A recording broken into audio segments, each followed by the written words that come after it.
안녕하세요. 언더키즈닷컴 앱실씨입니다. 오늘은 LG G3에 대해서 간단히 한번 알아보도록 하겠습니다. 일단은 G라인, 플래그십 라인의 최신형이죠. G에서 G2로 갈 때는 약간 정체성에 혼란이 있는가 싶더니 G2에서 G3로 가는 거는 상대적으로 뿌리를 잘 찾은 듯 잘 나가고 있어요. 일단 한번 봅시다. 전면에 리시버가 있고요. 2.1 픽셀 전면 카메라, 그리고 요 오른쪽에 LED가 조그맣게 하나 있고 5.5인치 WQHD 해상도의 디스플레이가 있고요. 2560에 1440 픽셀이에요. 국내 메이커 중에서는 최초죠. 밑에 LG 로고가 있고요. 여기 약간 레이저 생각이 나는 약간 동시원 패턴이 들어가 있는 하단 턱이 있어요. 이게 위아래가 투톤으로 되어 있는데 나쁘지 않은 선택 같아요. 썩 동시원 패턴이 잘 어울린다고는 못하겠는데 보기 꽤 괜찮아요. 오른쪽에는 아무것도 없고 왼쪽에도 아무것도 없고요. 위에 쪽에는 리모컨, S는 IR 포트, 저외선 포트랑 2차 마이크가 있고요. 지상파 DMB 안테나가 뽑히고 뒤쪽에는 14메가픽셀 카메라, LED 플래시, 레이저 오토포커스가 있고요. 전원키, 볼륨키가 백키로 있죠. 이게 바로 전작인 G 프로 2 때까지만 해도 그렇게 잘 어울리는 편이 아니었는데 되게 생뚱맞은 위치에 생뚱맞은 디자인으로 있었는데 이번에는 아주 잘 다듬어졌어요. 여기 들어간 패턴이라든지 여기 전원키 디자인이라든지 아주 마음에 들게 잘 뽑았어요. 잘 녹아드는 게 약간 곰돌이 같이 생기기도 하고 참 마음에 들어요. LTA 로고가 있고요. LG 로고, 스피커가 있어요. 고출력인데 이 항상 느끼는 건데 LG가 줬다 뺏었다를 되게 잘해요. 일단 첫 번째로는 여기 LG 여기 뒤 전원키에 원래는 여기 뒤쪽에도 LED가 들어왔었거든요. 그래가지고 이렇게 바닥에 놓고도 LED가 깜빡깜빡 거려가지고 뭐가 있으면 알아챌 수 있었어요. 근데 이게 빠졌어. 뭐 전원키 모양을 이쁘게 하려고 그랬는지 모르겠지만 여튼 줬다 뺏었다는 거 기분이 썩 좋진 않아요. 스피커 같은 경우에도 아래에 달았다 뒤에 달았다 하는데 좀 한 군데만 달아줬으면 좋겠어요. 이왕이면 아래에 다는 게 좋겠죠. 폰을 이렇게 놔도 스피커 구멍에 막히질 않으니까. 여하튼 LG 로고가 있고 그리고 뒤쪽에 헤어라인이 들어가 있는데 메탈릭 룩이라고 해요. 상당히 잘 뽑았어요. 이게 뭐 여하튼 간에 플라스틱이기는 한데 뭐가 중요해. 그냥 보기 그럴싸하면 장땡 아닌가? 그리고 아래쪽에는 마이크로 USB 포트가 있고요. 3.5파 이어폰 잭, 마이크가 있네요. 사실 3.5파 이어폰 잭 같은 것도 아래 달았다 위에 달았다 좀 가만히 좀 놓지 않은 생각이 좀 들긴 해요. 그리고 마이크로 USB 포트 같은 경우에 다른 분들이 여기 케이블이 잘 안 들어간다고 인터넷에 불만들이 많았는데 그걸로 봤을 때는 QC에 조금 문제가 있지 않나 싶기는 해요. 뭐 저는 양품을 뽑아가지고 그런 문제는 없었어요. 그리고 배터리 커버는 분리가 됩니다. 분리가 되고 마이크로 심 카드 포트라 마이크로 SD 카드 슬롯이 있고요. 확장하실 수 있고 3000mAh의 교체형 배터리가 있어요. 아까 말씀드렸다시피 뭐 그냥 플라스틱이에요. 자, G3 자체 외관이 이 정도 됐고 사실 제일 중요한 거는 이 화면비가 엄청나다는 거예요. 전면에서 화면이 차지하는 비율이 엄청나게 높아요. 이게 뭔 소리냐? 사이즈 비교로 잠깐 들어가면은 이거 두 개가 똑같은 사이즈예요. 뭐가? 액정이 똑같은 사이즈예요. 둘 다 5.5인치인데 크기가 이 정도가 차이가 나요. 물론 스테레오 스피커가 있다고 치지만 그건 뭐 사실 상관이 없는 거지. 그리고 이거는 부피가 똑같죠. G3랑. 근데 이건 5인치, 5.5인치. 이것도 똑같이 5.5인치. 무슨 얘기인지 아시겠죠? 전면 디스플레이 비율이 엄청나게 높기 때문에 똑같은 크기의 디스플레이를 탑재한다면 훨씬 작게, 똑같은 부피라면 디스플레이가 더 크다는 거예요. 똑같은 사이즈의 디스플레이 면적이 얼마나 차이 나는지 보세요. 물론 이건 소니가 배출이 조금 넓은 편이기도 하지만 뭐 여하튼 그렇다는 거예요. 그래서 시각적으로 주는 만족감은 거의 엄청난 수준이라고 보시면 되겠어요. 일단 그리고 이 잠금하면 이거 너무 이쁜 것 같아. 시계가 정말 이뻐요. 시계랑 이거 엄청 잘 어울려. 그리고 이거 비 오면은 막 여기 빗물 떨어지는데 이게 장난 아니에요. 정말 이뻐. 잘 뽑았어. 여하튼 락 스크린 회전을 하면은 홈화면이 나오고요. 홈화면에서 뭐 크게 변한 거는 없어요. 크게 변한 거는 없는데 일단 홈화면으로 들어가기 전에 디스플레이 자체부터 얘기를 하자면은 제일 많은 분들이 물어보시는 건 WQHD 해상도가 어때요? FHD랑 구분이 돼요? 라고 많이 물어보시는데 구분 잘 안 돼요. 뭐 그거는 어쩔 수 없는 것 같아요. 면적 자체가 크기 자체가 5.5인치밖에 안 되기 때문에 여기서 뭐 이 정도 PPI로 올라갔을 때 구분을 하는 거는 뭐 매의 눈이고 뭐가 중요한 게 아니고 그냥 사람의 눈으로는 거의 불가능하지 않은가 싶어요. 가까이서 보면 되겠지만 이 정도 어느 정도 떨어져 가지고 보게 되는데 그걸로는 구분이 잘 안 돼요. 대신에 글자나 사진 같은 걸 그 네이티브 해상도로 볼 때는 차이가 가까이서 보면은 나긴 나요. 근데 중요한 거는 이 차이를 확연히 하기 위해서 LG가 여기다 샤픈을 조금 넣었다는 거예요.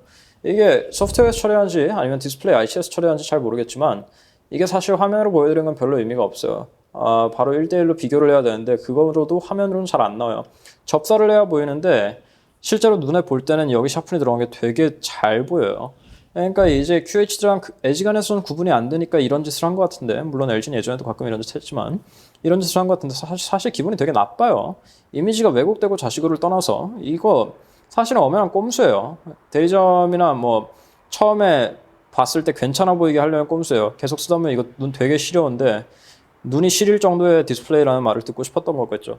디스플레이 LG라는 허상을 도대체 언제까지 쫓을 건지 모르겠는데, 여하튼 그래요. 그리고 다른 리뷰에서도 얘기가 나왔지만 G3 디스플레이가 좀 어두운 편이에요. 근데 뭐 더 어두운 디스플레이도 써고 그거 자체는 상관이 없어요.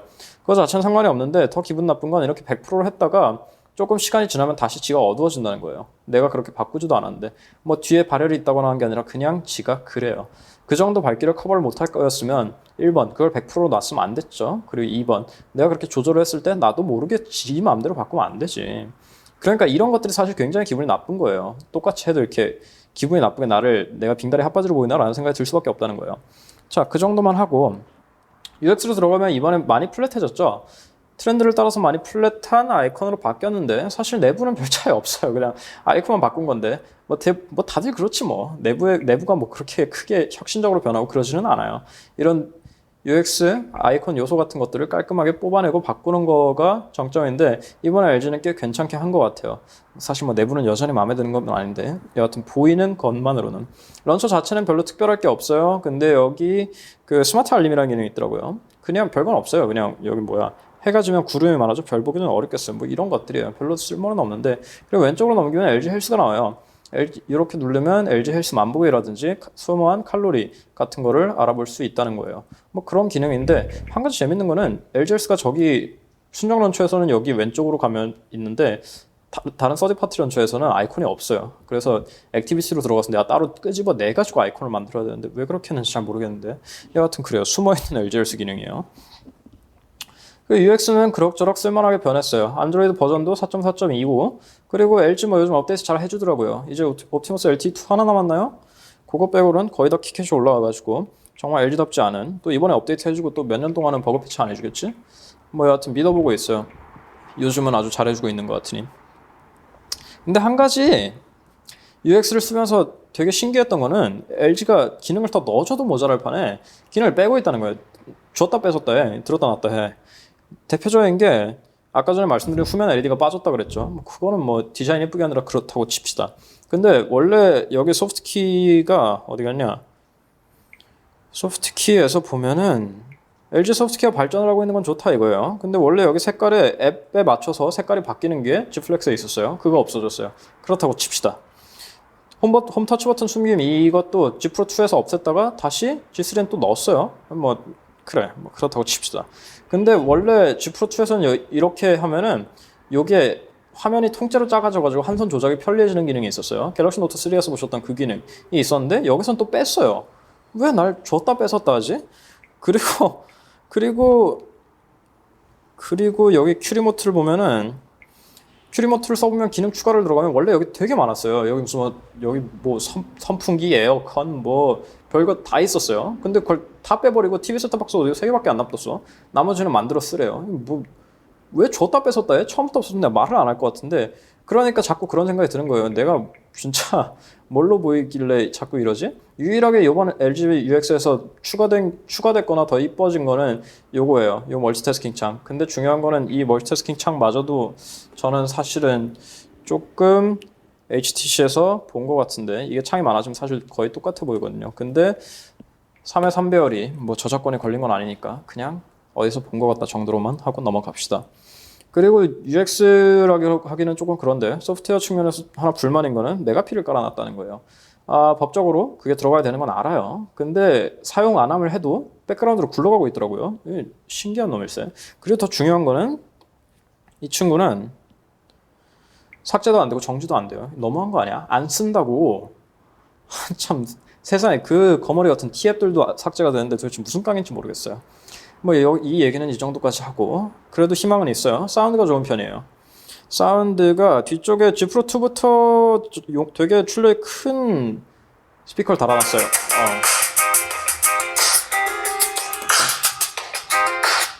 출력이 되게 괜찮아요. 출력도 괜찮고 소리의 품질도 괜찮은 편이에요. 제일 좋다고는 못하겠지만 정말 수준급의 스피커를 달아놓은 것 자체는 맞는 것 같아요. 하지만 이어폰을 꽂았을 때도 좋다고는 안 했어요. 이어폰이 아래에 있어서 편리한 거는 좋은데 이어폰으로 들리는 품질이 사실 G 프로2 때 저는 LG가 소리 음감에 대해서 이제 끝판을 냈다고 생각을 했어요. 근데 전혀 아니었어요. G3를 오면서 그 꽉 잡아주던 소리는 온데간데 없고 그냥 소리는 비었어. MT. 어디로 갔어? 어디로 갔는지 모르겠어요. 여하튼 소리는 쉽게 실망을 했어요. 못 써줄 정도의 소리는 아닌데 G 프로2의 그 훌륭한 소리는 어디론가 빠이빠이. 그리고 불만인 거는 약간 소리랑 같이 결부가 되어 있는 것 같은데 저는 LG폰을 쓰면서 통화 품질이 좋다는 생각을 단 한 번도 해본 적이 없는데 G3도 예외는 아니었어요. 제가 들리는 것도 구리고 말하는 것도 구려요. SKT용 기준이지만 다른 통신사용으로 써봐도 똑같은 걸 보면은 별 차이는 없는 것 같아요. LG폰은 항상 이런 기본기가 빠져가지고 저를 되게 열받게 하는데 그 중에 하나는 또 배터리예요. 이게 QHD를 달면서 그런 건지는 모르겠지만 QHD로 가면서 손해본 게 이만저만이 아니에요. 배터리 시간도 그 중에 하나인데 배터리 시간이 기존의 G 프로2나 G 프로 X 같은 경우에는 정말 엄청났는데 그리고 갤럭시 S5나 경쟁 기종인 엑스페리아 Z2 같은 경우에도 배터리 하나는 정말 끝내준단 말이에요. 근데 G3는 그렇지가 않아요. 뭐 많이 짧다든가 그런 건 아닌데 이번 세대 기계는 확실히 아니에요. 이번 세대 기계들보다는 모자라요. 한 세대 정도 뒤처진다고 보면 될 것 같아요. 그래서 여기까지 얘기했는데 여하튼 그 다음에 카메라로 넘어가면은 카메라가 레이저 오토포커스가 달렸죠. 이게 뭔 기능인가 하니 저기서 막 레이저가 이 사람 쏴줄 것 같은 레이저가 나와가지고 초점을 빨리 잡는 건데 레이저 오토포커스 자체는 정말 좋아요. 초점이 정말 빨리 잡아요. 예전에 다른 기계들처럼 막 초점 잡았다 놨다 하는 그런 이상한 건 없어요. 근데 문제는 레이저 오토포커스가 사실 제일 영향을 발휘하는 건 밤에란 말이에요. 근데 밤에 사진을 찍으면 이거 누가 LG 아니랄까봐 사진을 이렇게 한 폭의 수차를 만들어요. 사진을 이렇게 뭉개. 요런 거 보면은 요게 내가 지금 사진을 찍은 건지 필터를 적용한 건지 의문이 가기 시작하죠. 이거 필터 안 입힌 거예요. 그냥 찍은 거예요. 이런 식이어가지고 주광에는 괜찮은데 사실 요즘 주광에 사진 잘 안 나오는 휴대폰이 어딨어요. 요즘 다 잘 나오지. 그래서 야간에 잘 나와야 되는데 그거는 좀 실망을 할 수밖에 없더라고요. 여기까지 말하니까 되게 굉장히 후진폰 같은데 사실 그렇지는 않아요. G3 같은 경우 일단 제일 처음으로 저는 디자인이 굉장히 이뻐지고 손으로 잡고 쓸 때 이만큼 기분 좋은 폰을 본 적이 없어요. 물론 조금 쓰다 보면 뒤쪽이 따뜻해지는 게 조금 문제긴 하지만 저는 이렇게 손에 잡았을 때 기분 좋고 고급스러운 LG 폰을 본 적이 없어요. LG 폰을 본 적이 없어요. 그리고 일반적으로 쓸 때 사실 배터리 수명 같은 게 뭐 다른 것보다 조금 부족하다는 거지 뭐 그렇게 심각하게 못 쓸 정도의 폰이라는 얘기는 아니에요. 근데 LG가 이번에 착각한 게 하나 있죠. 뭐 LG는 항상 착각하지만 QHD 디스플레이가 셀링 포인트로 들어간 건 좋다 이거예요. 근데 삼성은 셀링 포인트가 될 걸 몰라서 안 넣었나? 소니는 몰라서 안 넣었나? 펜타곤 몰라서 안 넣었을까? 라는 얘기를 해봤을 때 사실 답이 나왔어야 되는 건데 똑같이 스냅드래곤 801에다가 3기가 램을 쓰고서는 QHD를 썼다는 거는 그걸 커버를 잘 못하고 있어요. QHD가 들어가면서 이득된 거는 사실 별로 없어요.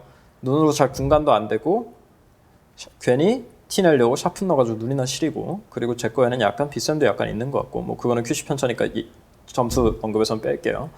그런데 그걸로 인해서 잃은 거는 일단 발열이 있고요. 배터리 있고 밝기 떨어졌어요.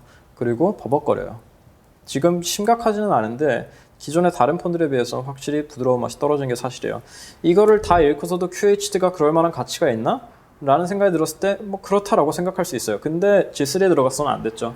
그럴 거였으면 테스트용으로 다른 걸 하나 내놨어야지. 명색이 플래그십인데 모든 거를 포기하고 이렇게 이쁜 케이스에다가 그런 걸 넣어놨으면 안 됐지. 사실 제일 직접적인 경쟁자는 갤럭시 S5일 거예요. 갤럭시 S5는 어떻게 그런 디자인을 넣어놨냐예요. 그렇게 좋은 폰을. 그리고 LG는 반대예요. 어떻게 이렇게 이쁜 거에다 이런 똥 같은 걸 넣어놨냐라는 말이 나올 수밖에 없다는 거예요. 다시 한번 확실히 말씀을 드리지만 몹쓸 폰은 아니에요. 괜찮은 폰인데 지금 QHD란 이름값을 뺐을 때 실속으로 어떤 게 실생활에서 더 의미가 있냐고 봤을 때 LG는 이런 게 너무 많아요. 밸런스가 완전히 붕괴됐어요. 이거는 플래그십으로서의 위용이나 완성도에는 못 미치는 것 같아요. 뭐 그래도 이쁘니까 이런 이쁜 폰에 몹쓸 성능은 아니니까 쓰시는데 크게 지장은 없을 겁니다만은 여러 가지 만져본 입장에서 말씀을 드리자면 그렇다는 거예요. 자, 이상 LG G3였고요. 구독, 하이 버튼 누르는 거 잊지 말아주시고 저희 언더케이지 뷰 채널도 하루하루 구독자가 많아지기를 바라고 저희 페이스북도 좋아요 많이 눌러주세요. 다음 시간에 뵐게요. 감사합니다. 끝!